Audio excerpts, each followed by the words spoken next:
y a par étape par étape. Je me suis un peu chauffé. Alors d'abord, il y a eu un rêve. Okay. Il y a un rêve qui, je pense, qui était assez important. C'est à la Zaouïa, j'ai eu ce rêve où je me voyais comme à la bataille de Badr. Il y avait les Sahaba, etc. Et je ne sais pas si précisément c'était la bataille de Badr, mais c'était comme si j'étais à la bataille de Badr. Et c'est comme si Dieu me montrait que l'enjeu de cette bataille, c'était mon sang. Et que tout ce qui allait rentrer dedans, en fait, doit être... déjà, tout ce qu'il y a dans mon sang doit être purifié, doit être nettoyé.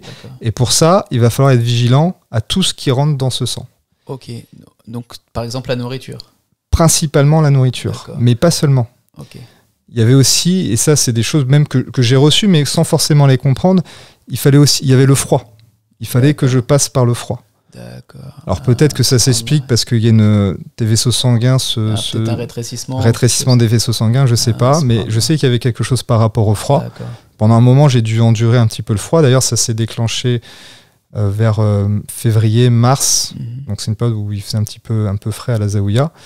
Et même d'ailleurs toute cette année après, il y a eu le confinement, etc. Jusqu'en juin, je me rappelle très bien cette année-là, parce que c'est la première année que je voyais comme ça. Jusqu'en juin, on n'avait pas eu de soleil quasiment à la Zaouïa, c'était que du gris. Il caillait, et jusqu'en juin, il caillait à la Zaouïa. Et ce que Dieu me faisait comprendre, c'est que c'était un passage nécessaire. Voilà. Donc l'alimentation, le froid, c'est comme si Dieu me montrait à ce moment-là, il me faisait vivre ce hadith qui dit en gros tout ce qui est dans la dunya, c'est maudit. Et à ce moment-là, véritablement, tout ce qui était dans la dunya, pour moi, était devenu interdit. Ok. Alors en fait, ça me fait penser à deux choses. La première, ça me fait penser, il y a un hadith dans lequel le prophète sallam, il dit dans le sens que Iblis circule dans les veines du fils d'Adam en fait. Donc en fait, c'est par le sang que la circulation se... Et donc dans le sens, il incite à jeûner justement parce que exactement, ça... Donc en fait, là, ça fait penser directement à ça. Donc la purification, c'est ça. Donc le sang, c'est en fait c'est là où le shaitan, donc Satan. Là où le shaitan circule, exactement. C'est ça. Et il y avait un deuxième truc, mais je viens de l'oublier. C'est et tu disais quoi juste à la fin que tout était maudit. Ah oui. Tout ce qui était tout ce qui était dans la dunya était devenu maudit. Donc en fait, c'est comme si tu avais à la base une loi divine qui est donc commune à tous les musulmans, mais comme si en toi, en fait, en t'élevant dans la connaissance divine et dans ton rapport avec Dieu, c'est cet étau, c'est comme si on pourrait imaginer un entonnoir. En fait, cet entonnoir se rétrécissait de plus en plus. Et même des choses qui en apparence sont halal, sont autorisées. Exactement. Là, en fait, ça commençait à devenir pour toi détestable, voire interdit. Exactement. C'est exactement ça.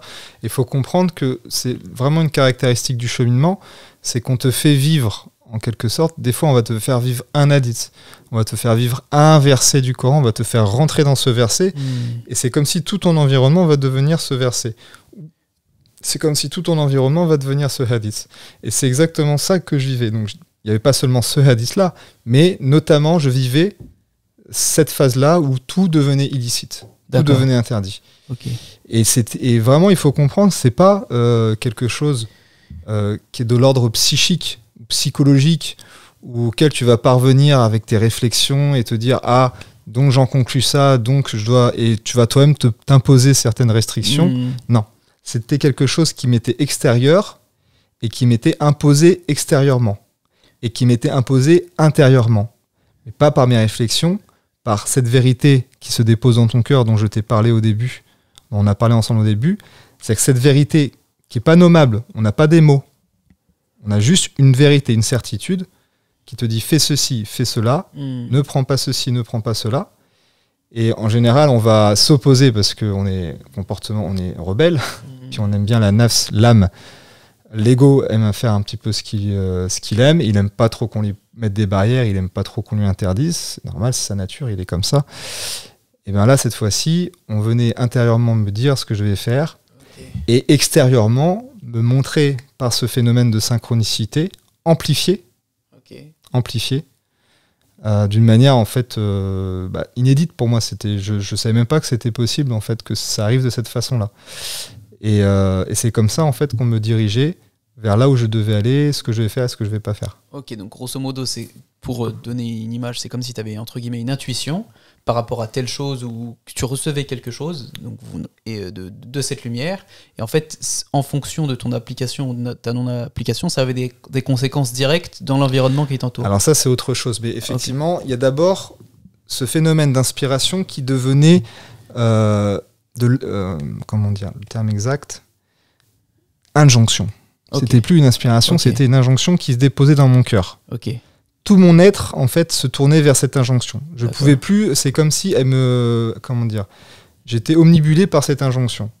Même si j'essayais de m'en détacher, de pas la suivre, tout mon être était tendu à suivre cette injonction. Et ça, c'était renforcé par des preuves dans le domaine physique qui me prouvaient que ça, c'est la vérité. Et souvent, j'avais donc des pensées qui me disaient, parce que ça se traduisait aussi parfois par des pensées, et ces pensées se réalisaient presque instantanément dans le monde physique. Et là, je parle pas de quelque chose qui venait de temps en temps, non, c'était quelque chose de continuel. Je me levais avec ça, je vivais la journée avec ça, je me couchais avec ça, et ça restait comme ça en continu pendant 1 an. Est-ce que tu peux nous donner un exemple ? Ouais. Alors, par exemple,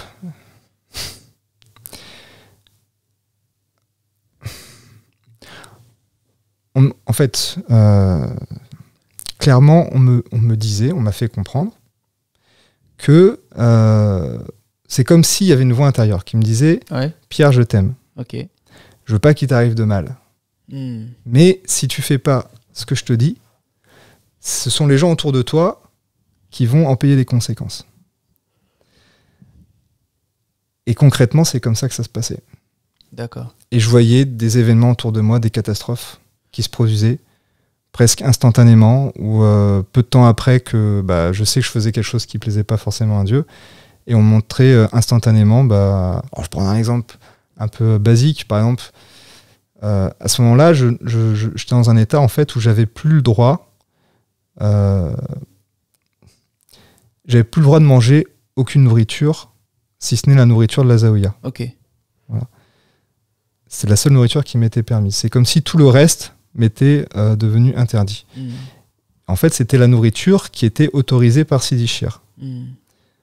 C'est comme si cette nourriture, elle avait une bénédiction qui faisait que je pouvais m'en nourrir, mais le reste, je ne devais pas y toucher. Parce que tout le reste était enténébré. Voilà. Si par exemple un fakir venait me proposer une date, si j'avais le malheur ne serait-ce que de toucher la date, par exemple, il y avait la porte d'entrée de la Zaouïa qui claquait d'un coup phénoménal, quoi, comme si tu avais un coup de tonnerre. À l'instant même où tu à l'instant même. À l'instant même. Un autre moment, je pars, parce que j'étais intérieurement, j'étais dans une période de rébellion par rapport à Dieu, parce que je supportais pas ce qu'on me faisait subir. C'était trop dur et je comprenais pas en fait pourquoi il y avait cet acharnement sur moi.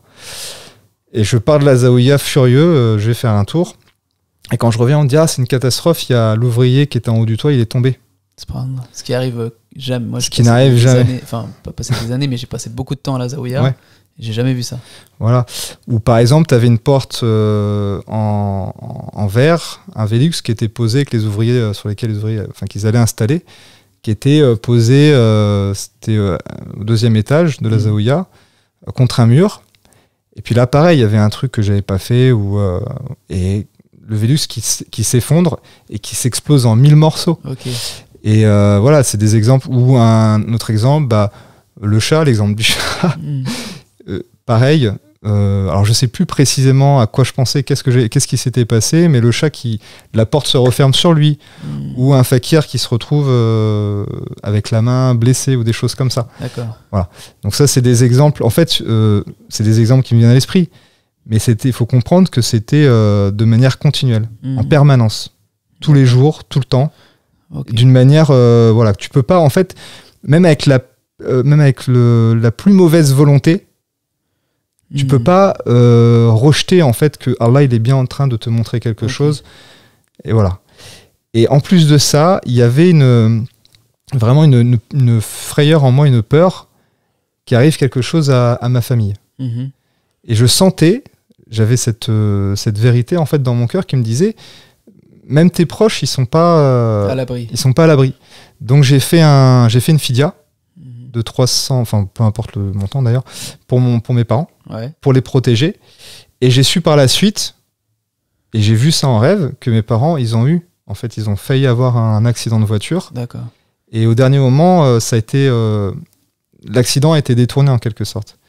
Et j'ai compris que c'est la fidia et aussi la baraka Sidi Chir qui me préservait, qui était une véritable rahma, on va dire, qui était vraiment une miséricorde pour moi à ce moment-là, et qui évitait certainement des choses beaucoup plus graves. D'accord.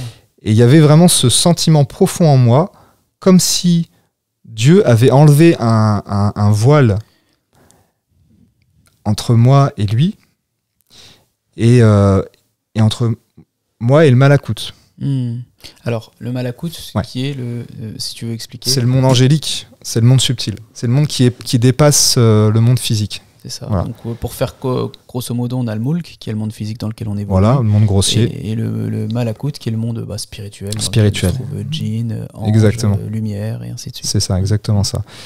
Et en fait, du fait que ce voile avait été enlevé, chaque chose... alors encore une fois, quand on chemine, on prend la main de Sidi Chir, on fait la baya. Bien sûr, il y a des voiles qui sont enlevés. Quand on prend des secrets, Sidi Chir nous enlève des voiles. Mais là, c'est vraiment ce qu'il faut comprendre, c'est l'intensité avec laquelle ça a été enlevé. C'est revenir à l'exemple que j'ai donné au début pour essayer de faire comprendre la chose. On n'est plus dans du goût, on est dans un océan. Dans un océan dans lequel on se met à paniquer. Parce que en fait, c'est comme si tout le monde physique était en train de s'effondrer. Même si les images physiques sont présentes, elles n'ont plus vraiment de réalité dans notre... Ces images n'ont plus de réalité, en fait. Et en fait, c'est comme si la réalité était directement... Comme si notre relation était directement en lien avec ce qu'il y a derrière ces images. Et je ne voyais que le monde physique de cette façon-là. Ça veut dire que le monde était tel qu'il était, et pourtant, j'étais complètement seul. Alors, il y a encore une part de, comment dire, une part de rationalité en moi. Où tu sais que tu interagis avec quelqu'un quand tu parles avec, etc. Mais en fait, c'est comme si une partie de mon être était passée de l'autre côté du rideau. En fait, comme si tu es 24 heures sur 24 dans en fait, avec ton Seigneur qui t'envoie constamment des messages à travers chaque petite situation, chaque personne qui vient de parler, c'est ça, grosso modo. Grosso modo, c'est ça. Tu vois les images des gens, mais en fait, ces images n'ont plus de valeur. C'est comme s'ils étaient... Seul le message qui se trouve derrière. Il n'y a que celui qui donne les messages derrière, en fait, que tu vois véritablement. Et c'est vraiment la relation d'enseignant. C'est comme si Allah se présentait à moi tel un enseignant, un éducateur, et que tout le cosmos, tout l'univers n'est en fait n'est pour lui que des outils de son enseignement. D'accord. Et quel rôle joue du coup le shir quand tu traverses ça? Qu'est-ce qui se passe? Est-ce que tu vas lui parler? Comment ça se passe? Alors la relation à Sidi Chir, en fait, elle est effectivement, je vais lui parler. Au début, je comprends pas ce qui m'arrive, parce que là, on va revenir un petit peu en arrière. Au début, je vois effectivement mon monde physique qui commence à s'effondrer, et je vois ces signes qui s'intensifient. Je vois des choses comme assez un peu jalal, quoi, un peu dures, qui se présentent à moi. Et puis, comme si on était en train de m'interdire des choses, je comprenais pas pourquoi on m'interdisait ça. Et puis, à un moment, c'est comme si, en fait, ça s'emballait. D'accord. Comme si tout mon être intérieur prenait avait un pouvoir sur moi-même. Même mes pensées, elles ont une emprise, elles ont une emprise sur moi. À ce moment-là, mes pensées ont une emprise sur moi. C'est plus quelque chose que je dirige, en fait. C'est plus des pensées que je peux diriger, mais c'est elles qui deviennent mes directeurs, en quelque sorte. Et petit à petit, je me retrouve à me faire dépouiller.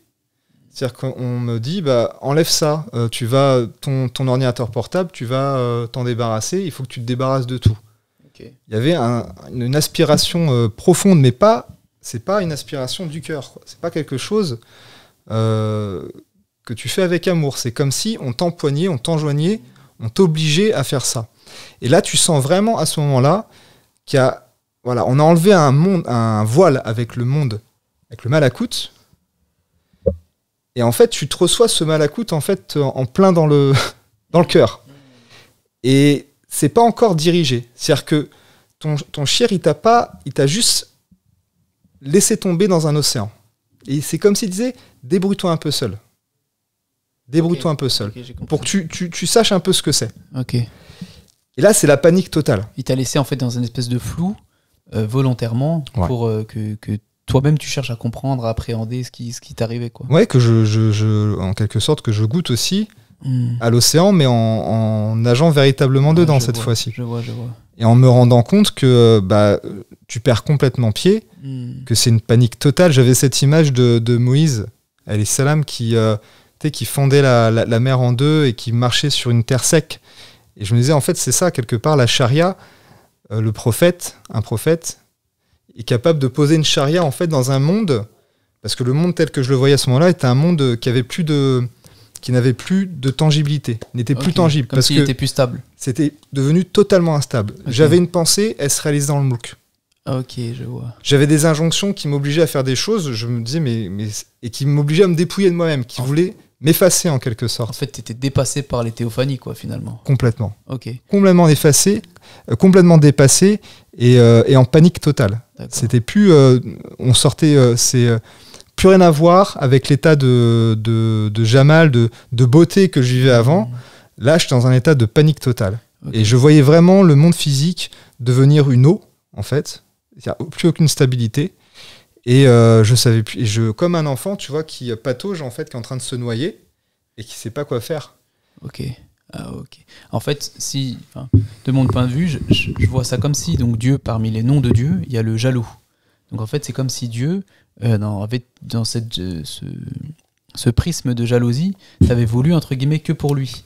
Et avait voulu t'éloigner de tout ce qui te détourne et peut te plonger ne serait-ce que dans un milligramme d'insouciance. Ça me fait penser, il y a un verset qui dit, grosso modo, Bismillahirrahmanirrahim, et dans les cieux et la terre, combien de signes auprès desquels les gens passent et s'en détournent. Et donc c'est comme si toi, il avait pu accepter du tout pour toi aucun détournement, en fait. Donc c'est comme si t'avais plongé, en fait, dans une matrice, donc ton monde physique en apparence, rien n'a changé. Par contre, tu as une connexion intérieure-extérieure constante et 24 heures sur 24, et la moindre de tes pensées peut avoir une répercussion, quoi. Sauf que toi, quand ça t'est arrivé, déjà tu savais pas ce qui t'arrivait, tu savais pas pourquoi ça t'est arrivé, tu comprenais pas, et donc, en fait, c'est ça aussi que j'ai remarqué avec notre shir, c'est qu'en fait, il va jamais, en tout cas pour mon cas spécifiquement, il va toujours te laisser chercher, et c'est comme s'il est là, mais en même temps il est pas là, dans le sens il va te laisser te débrouiller par toi-même et ensuite il va te donner des indications, mais c'est comme si toi-même tu vas trouver la solution ou parvenir à la solution. Donc en vérité c'est par la lumière, et ensuite quand tu lui ramènes, lui il va te valider, en fait, mais parfois justement il va te laisser volontairement dans un flou, en fait, pour que tu vives les choses pleinement. C'est pas comme dans un jeu vidéo où tu peux taper le cheat code, tu vas voir le shir, tu dis passe ça, il va dire tiens tu fais ça, ça et c'est réglé. C'est pas comme ça que ça marche. Et donc là en fait c'était ça en gros qui se passait. Il faut que tu te débrouilles un peu toi-même. Et puis là effectivement, comme tu l'as dit justement, c'est comme s'il me coupait complètement du reste du monde, mais finalement entre lui et moi il y avait encore ce voile du malakout, de ma nafs, de quelque chose mais qui n'était plus physique. Ok. Voilà. Et qui emplissait totalement, en fait, qui absorbait totalement mon être. D'accord. Et qui me paniquait complètement. Et donc il fallait, et ça je me rappelle, il y a même une date, je crois que c'était vers décembre 2019, ouais. C'était autour de la mi-décembre 2019, quoi. C'est vraiment, je me suis réveillé un matin et j'ai commencé à être absorbé, quoi, par cet univers intérieur, toutes ces pensées, ces injonctions intérieures, et je commençais à paniquer, et qui me disait vraiment de me débarrasser de tout. Donc là je suis arrivé à un moment devant Sidi Shir, je devais lui donner un petit sac pour dire voilà, je vais me débarrasser de tout, mais je te donne quand même ce sac-là. Je crois qu'il y avait des soupras qui m'avaient donné, des choses qui m'avaient donné, dont je voulais pas me débarrasser. Mais dans mon esprit, il fallait en fait que je brûle tout. Ok. Je devais brûler, garder seulement ma moaka sur moi, et tout le reste devait disparaître. Voilà, Et en fait, ça, j'ai compris par la suite que c'était juste une étape. Que le shir me laissait un peu me noyer pour ensuite me reprendre et après, voilà, me prendre en main et puis me guider et me sortir un petit peu de cette eau. Voilà. Mais il y a eu cette étape-là qui a été extrêmement traumatisante pour moi. Parce que je ne savais pas du tout ce que c'était, je ne comprenais pas ce qui m'arrivait. Je pouvais pas parler avec quelqu'un parce que de toute façon, personne... Même moi, je comprenais pas. Il y avait rien en fait à quoi je pouvais me rattacher. Il y avait seulement le shir en fait à ce moment-là. Parce que qui aurait pu comprendre ça? Et voilà. Et donc après, il y a eu plusieurs phases à ça. Ensuite, il y a eu un moment où j'ai eu besoin de. Alors, Sidi Cher, quand même, il m'a pris en main à ce moment-là. C'est comme s'il avait un petit peu canalisé le truc. Parce que moi, là, j'étais parti, j'avais commencé un wissal de 3 semaines, tu vois. D'accord. Ah ouais. Ouais, parce que c'est comme si vraiment j'étais obligé de faire ce wissal, tu vois. Il fallait, je pouvais plus manger, je pouvais plus rien faire, en fait. Donc, juste wissal, pour ceux qui savent pas, donc c'est en gros, tu te nourris pas de la journée et le soir, tu romps ton jeûne qu'avec de l'eau, c'est ça? Exactement. Ouais. 3 semaines. Ah ouais, c'est chaud. J'étais parti pour ça. Mais après, ça a été un petit peu cadré. Ouais. Mais au début, alors j'ai fait 8 jours, à la fin, j'en pouvais plus. Et d'ailleurs, je devenais squelettique. Famélique. Je me souviens parce qu'à un moment j'étais à la Zaouïa pendant une partie de cette période et je te voyais, en fait t'étais énormément dans ton coin et ouais t'avais les traits marqués quoi. Ouais. Et je me souviens surtout que t'étais vraiment énormément dans ton coin, tu vois. Ouais. T'étais vraiment dans ton... nous on savait pas ce que tu vivais, mais on voyait qu'il y avait quelque chose parce que c'était pas ton comportement habituel. Ouais. Et donc c'est vrai qu'à ce moment-là, j'ai commencé à me rattacher à Sidi Cher parce que j'ai besoin qu'on me sorte de là, quoi. C'est pas dans mon habitude d'aller voir Sidi Cher comme ça. En général, je préfère attendre, laisser faire les choses, on verra. Mais là, c'est que vraiment, il fallait que... Donc Sidi Cher m'a un peu cadré. Il m'a dit, tu vas faire ça. Des ibadas, il m'a donné des ibadas. Il m'a donné un weird de la nuit à faire. Donc des adorations. Acte d'adoration, un weird. Tu te lèves le matin, tu vas marcher un petit peu, etc. Pour le wissal, tu fais encore 2-3 jours, puis après tu fais un jeûne normal, et après tu fais comme ça, tu vas jeûner seulement tel jour. Il a cadré un petit peu ce qui m'arrivait. Mais voilà, c'est comme s'il était conscient, quoi, vraiment conscient de ce que j'étais en train de vivre, que je devais passer par cette étape-là, que c'était quelque chose de difficile, parce que j'allais ressentir la faim. Au début, c'était surtout ça qui était dur, parce que je pouvais pas manger ce que je voulais. Donc il y avait cette faim qui m'omnubilait en permanence, et je trouvais ça insupportable. Je me rappelais des moments où je voyais un fakir tremper son gâteau dans son café, et rien que ça, et moi à ce moment-là j'avais plus le droit à ce type de choses, et ça m'obsédait complètement, alors qu'aujourd'hui ça paraît très ridicule, mais j'avais un état de faim intérieur permanent. Et il m'arrivait même de récupérer des gâteaux par terre parce que j'étais affamé, quoi. J'ai une petite anecdote, je me souviens, donc pendant que tu vivais ça, un jour on était avec un frère Sidi Abdeslam, je passe un grand salam d'ailleurs. En fait, il avait un espèce de lait aux fraises et il avait coupé des bouts de fraises, tu vois. Et il les avait mis dedans et bon, il en avait mangé un peu, il nous avait partagé, je pense, on était 2 frères avec lui. Et je me souviens que tu étais venu vers nous et tu avais demandé ce que c'était et tout. Et donc nous, on t'en avait proposé et puis toi, tu étais reparti dans l'autre sens. Je me suis dit, mais pourquoi, tu vois, à la Zaouïa, c'est pas tous les jours qu'on te propose quelque chose comme ça. Et donc voilà. Et donc voilà, en fait, les premiers temps, ça se présentait comme ça. On va dire, il y a eu 1 mois comme ça. Et là, je sentais qu'il fallait que je reparte chez moi. Je voulais quitter la Zaouïa. Donc, tu voulais fuir cet état. Ouais, je me suis dit, bon, plus je suis dans la Zaouïa, plus je suis dans un état de présence, plus... voilà, on va dire que les choses sont forcément plus intenses. Okay, donc, si tu voulais pour baisser l'intensité. Exactement, je me suis dit, si je pars de la Zaouïa, il y aura peut-être toujours ça, mais ça va se calmer un petit peu, ça va se tasser, quoi. Et en fait, non. Je m'étais trompé. Ça s'était pas calmé. Et donc, petit malin. Voilà. Donc voilà. Donc je suis parti ensuite. J'ai dit à Sidi Cher, voilà, alors, je sais plus, l'excuse c'était d'aller voir les parents, etc. Il y avait quelque chose, je me rappelle plus exactement. Ça s'est passé quand même il y a 4-5 ans. Ouais. Là, on est avant le confinement. Hein, donc c'est il y a 5 ans, il y a plus de 5 ans. Ouais. Et entre 2019 et 2020. Et donc je suis reparti pendant un mois à peu près en France. Et en fait, ça s'est pas arrêté. Et c'était toujours présent.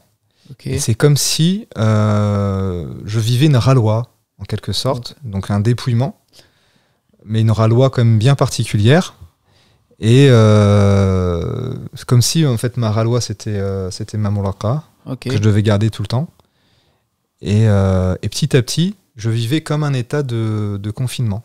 Alors, si tu peux je vais juste faire un petit aparté. Donc, la halwa, c'est la retraite spirituelle. Donc, en fait, c'est donc c'est sur l'exemple de prophétique, en fait, de la sunna du prophète alayhi salam, qui lui a eu la révélation au moment où il était en halwa. Donc, il était dans une grotte, il faisait de la méditation, etc. C'est à ce moment-là qu'il a reçu la révélation.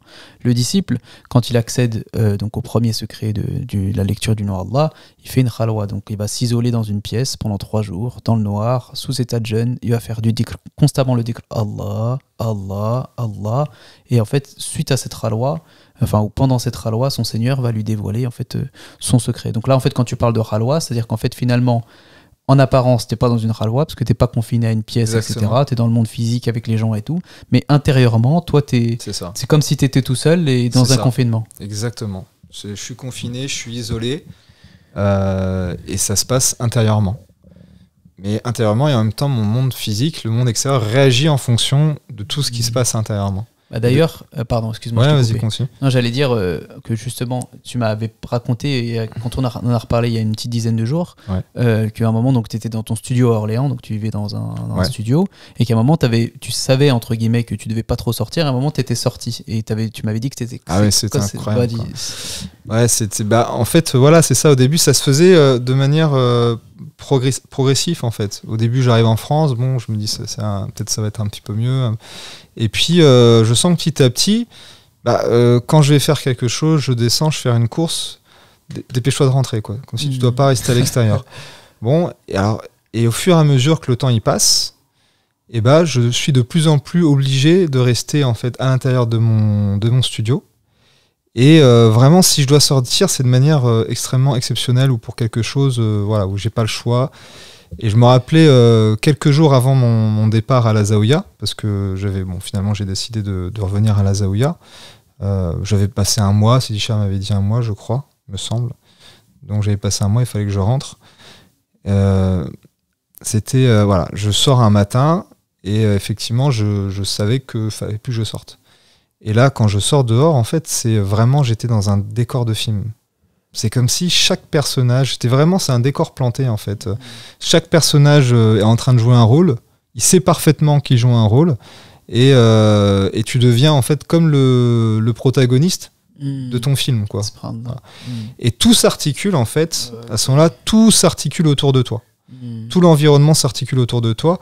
C'est comme si on te mettait vraiment au centre de l'univers. Quoi. Okay. Ça me fait penser, il y a un film que j'avais vu il y a quelques années qui s'appelle le Truman Show.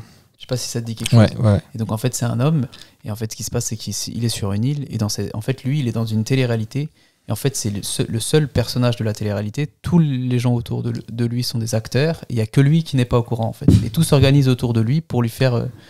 jouer la pièce qu'il doit jouer. Donc là, en fait, c'était un peu comme si c'était ça. C'est pas un peu, c'est exactement ça. C'est vraiment ça.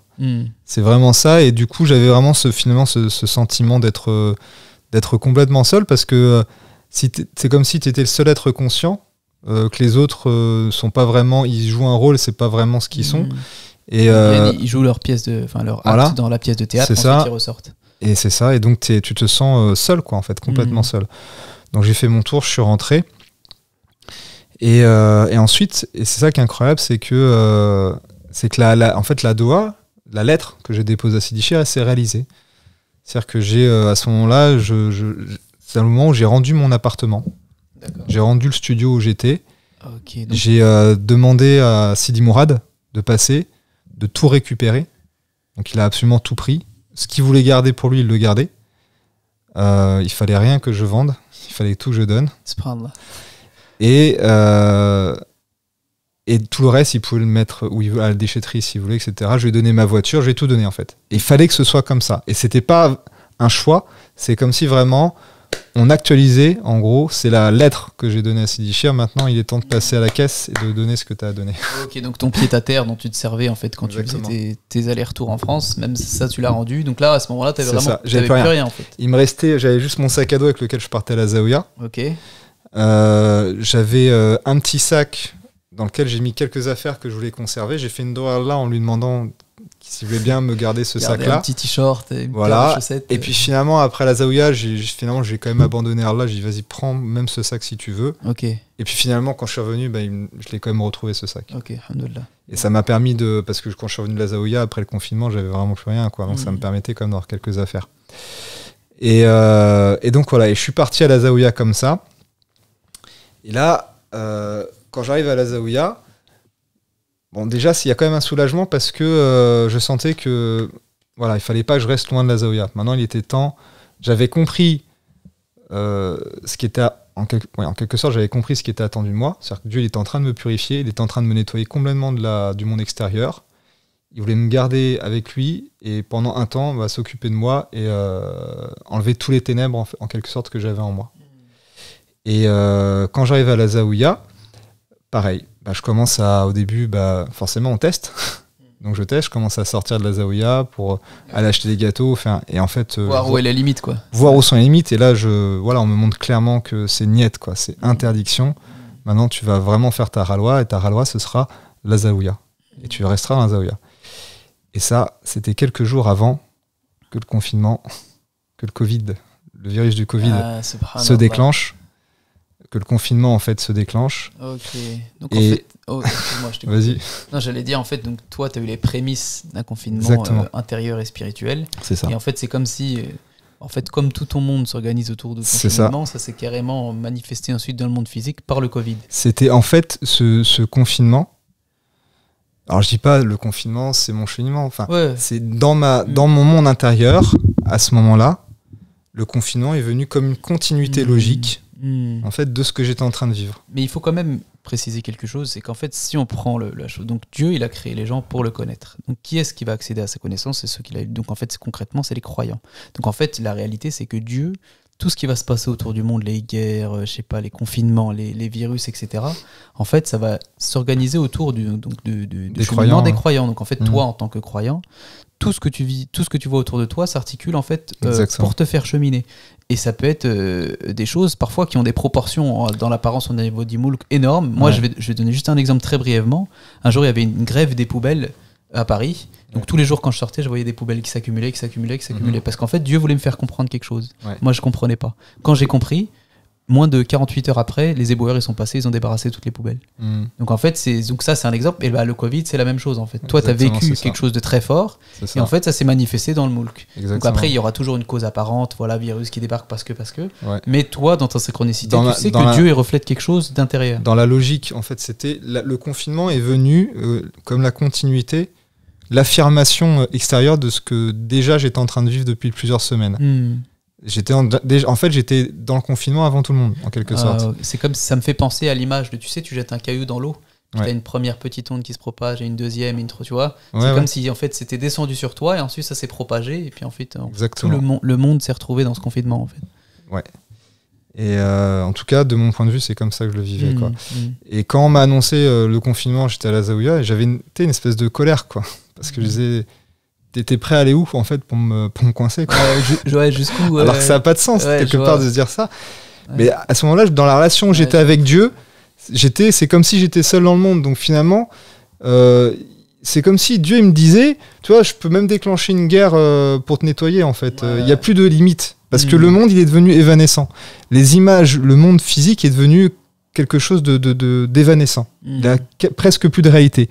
La seule réalité tangible, et bien que ce ne soit pas physique, c'est cette réalité de ton Seigneur qui veut t'éduquer, qui veut te purifier et qui va jusqu'à là employer tous les moyens possibles pour pouvoir arriver au terme de ce qui doit arriver. Et c'était la seule vérité que je vivais à ce moment-là. Donc, voir comme si, et je dis bien comme si, je ne dis pas que les choses s'organisaient autour de moi, attention, c'est deux choses différentes. Dans mon cheminement, c'est comme si l'univers s'organisait autour de moi. Et en fait, ça ne m'affectait pas. Enfin, j'étais pas...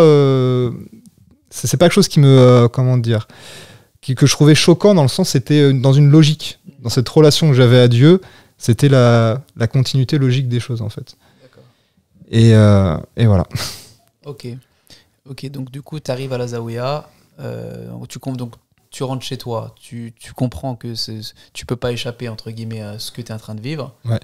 Tu donnes tout ce que tu as à donner, tes derniers biens entre guillemets. Tu C'est arrives ça. à la Zaouïa avec un sac à dos. Ouais. Le confinement, enfin le Covid arrive. Et Le Covid arrive, un confinement à l'échelle, pour le coup, une pandémie et un confinement à l'échelle Ouais, mondiale. exactement. Et ensuite, qu'est-ce qui se passe? Et ben ensuite je démarre comme je démarre une ralwa, mais dans la Zaouïa en fait. Ok. Et le processus continue en quelque sorte. Donc toujours limitation au niveau de la nourriture, il faut que je me nettoie intérieurement, il faut que je jeûne, je peux pas toucher la nourriture que je veux, je dois manger que la nourriture de la Zaouïa, donc si un frère vient avec un gâteau, un truc, je peux pas le faire.